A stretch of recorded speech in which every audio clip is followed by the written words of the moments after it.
And ginapasalamatan pa rin namin si Sir Kevin of Yugulo Game. Thank you so much po sa pag-sponsor. And ayan, ito yung kanina ko po gustong i-react mga ka-Q. Kaso nga lang medyo naging busy po tayo dito sa paghahanda dahil sa bagyong Tino.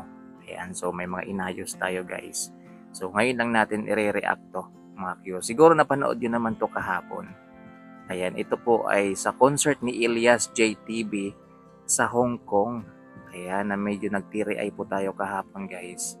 Kasi meron pong ate po ang umakyat sa stage at niyaka po ng husto si Elias mga ka-Q.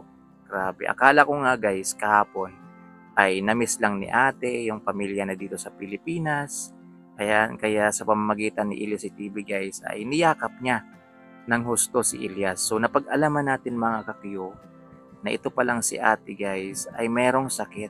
Ayan, meron po siyang cancer.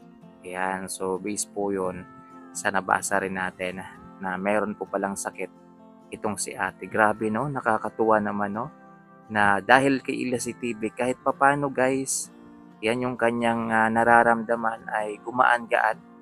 Ayan, so yun yung ibig kong sabihin guys na si Elias JTB minsan ay gamot din po ng iba nating mga kababayan, lalong-lalo na yung mga OFW natin na nangungulila na dito sa Pilipinas, mga Q. Kaya ito, yung dalawang concert niya abroad ay dinumog talaga, mga Q. So sabi nga ng iba, pangmasa po talaga si Elias. So ito guys, panoorin po natin itong makabagbag damdaming tagpo kahapon mga Q sa Hong Kong. Yan sa pag-akyat po ni ate sa stage at pagyakap po ng husto kay Elias JTB at napag-alaman natin guys na meron palang sakit si ate na cancer. Pastor kay Ma'am Melody sa pag-invite sa mga din niya. Maraming salamat po. And kaya sunod ko din naman si Scarlett. Maraming salamat po ma'am. Mag-ingat ka po palagi ma'am. Huwag ka nang umiyak po. Iyak! Ako po, P! Huwag ka nang umiyak. Huwag ka maulian ako ma'am. Salamat. Kabot! I love you so much ma'am. Gusto ka mo hug? God blessing ko sa iyo. God bless you. I love you so much po. Huwag ka nang umiyak. Okay lang yan. Thank you so much. Ingat po. God bless po. Iba naman pagkasakit. So yun, mga Q, grabe, nakakalungkot naman po. Yan, ramdam mo mga ka-Q yung kanyang yakap kay Elias JTB, mga Q. Akala ko kahapon guys, ay namimiss niya lang yung pamilya niya dito sa Pilipinas, mga Q. Kaya ganun na lang talaga kung makayakap po siya kay Elias JTB. Ayan, alam niyo yun, parang ramdam natin na parang binuhos niya po lahat, mga Q. Ayan, niyakap niya po ng husto si Elias, mga Q. Ayan, alam naman natin mga Q na yung pagyakap mga Q ay paraan po natin yan para kahit papano maibsan po natin yung pagkamis natin sa isang tao o kung ano pa man, mga Q. Ganyan po yung simbolo ng isang yakap, mga Q. Pero ito pala guys ay hindi lang po talaga basta yakap ng pagmamahal, mga Q. Yan, yakap po pala siya guys na may halong lungkot kasi nga mga Q, meron po siyang sakit, mga Q.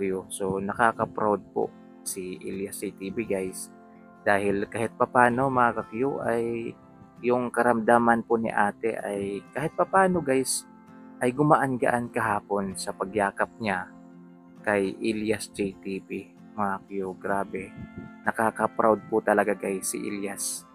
Yan, so sana po sa mga nangbabash po dyan kay Elias, tigilan na po ninyo kasi hindi po basta-basta yung kanyang nagagawa. Ayan, sa mga tao po, lalong-lalo na sa ganito, meron po siyang karamdaman. May cancer. Ayan, pero sa pamamagitan ni Elias JTB ay napagaan yung kanyang nararamdaman. Hindi man siya naging mabuti yung kanyang karamdaman guys, at least yan sa pamamagitan ng kanyang pagyakap kay Elias JTB ay kahit paano naramdaman ni ate yung gaan ng pakiramdam. At sinuklian naman yun guys ni Ilyas CTV. Niyakap po siya ng gusto ni Ilyas. Ayan, at pinunasan pa po yung kanyang luha. So malaking tulong po yun guys para kay ate. Para kahit papano yung kanyang nararamdamang sakit, Makyo, ay mapalitan naman kahit na konting minuto Makyo ng saya. So yun guys. Yan actually, kahapon ko pa yan gustong i-react. Yan kanina kaso sabi ko, ano ko muna yung mga upload natin guys, yung full concert natin para mapanood nyo talaga ng gusto. At dapat kanina ko pa siya i-react. Kaso nga lang, merong bagyo ngayon. Yan, meron bagyo ngayon. At tatamaan ho talaga kami. Tatamaan po talaga yung lugar namin. So kanina medyo naging busy po tayo. So yun guys. Yan, medyo kahit ako guys nalulungkot. Pero laking pasalamat ko talaga kay Ilyas dahil so kahit papano yung naramdaman ni ate ay gumaan-gaan. So sinuklian naman siya ni Ilyas talaga ng yakap na merong pagmamahal. Yan mga kakiyo. So maraming salamat po. Ingat mga kakiyo. God bless po sa ating lahat. For more update guys, i-subscribe nyo lang po itong aking YouTube channel.